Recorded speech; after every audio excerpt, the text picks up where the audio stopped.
او مخالفت هم راغی چې هغوی په دغه ګندګۍ کې کوروالی هم کوي، نو موږ کوروالی په دغه ګندګۍ کې یو زنانه باندې د حیض د بیماري راشي نو خاوند د دې سره څومره حد کې تعلق کوروالی ورسره نشي کولی، ځکه چې دغه وینه ګنده ده. هر چې هغې سره ناسته پاسته ده نو دا ورسره کولی شي. اوس د دې ځینه دا مسله تاته بیانوي چې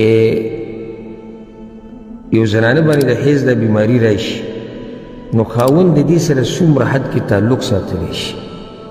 او زموږ دا دین دومره ښایسته دین دی، لکه یهودو کې دا مسله وه، مدینه کې چې کوم یهود اوسېدو د هغوی دا طریقه وه چې کومه زنانه باندې بیماري راشي دا ماهواري نو دا به د کور نه بهر اوسېده، دې له به یو خیمه جوړه کړه او دا به هلته ناسته وه، ګندګي به وه او نه به یې څوک خواله ورتلو، نه به دا ډوډۍ د دوی سره یو ځای خوري، نه به دې له لاس وروړي.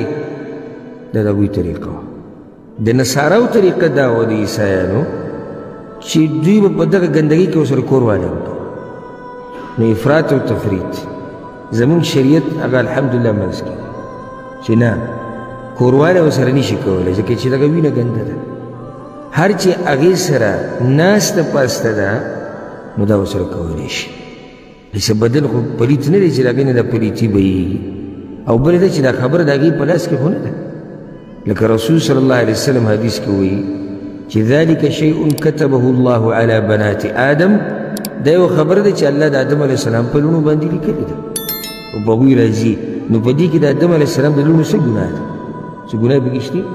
د هغوی په اختیار خو نه ده، دا خو د هغوی او دا د هغوی یعنې څه عیب هم نه دی. تېر شوي درس کې موږ دا خبره بیان کړې، دا د زنانو عیب نه دی، بلکې دا زنانو کومو زنانو باندې چې دا راځي دا د عیب نه پاکه ده، نه راتګې عیب دی.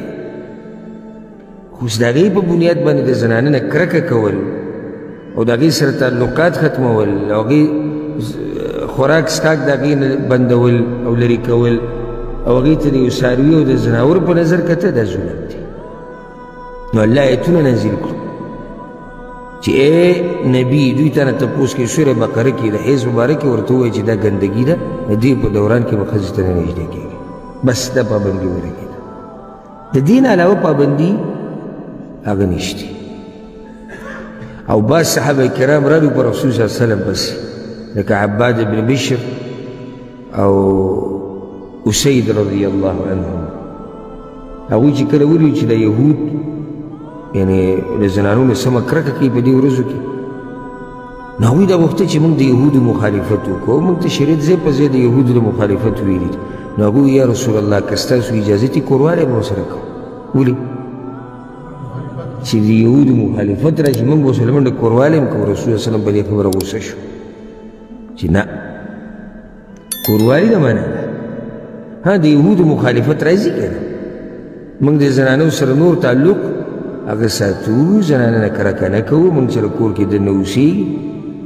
دې کې د یهودو مخالفت او د نصاراو مخالفت هم راغی چې هغوی په دغه ګندګۍ کې کوروالی هم کوي، نو موږ کوروالی په دغه ګندګۍ کې نه کوو. او څومره ښایسته دین دی، رب العالمین دی موږ له مرګ په دې دین باندې راولي.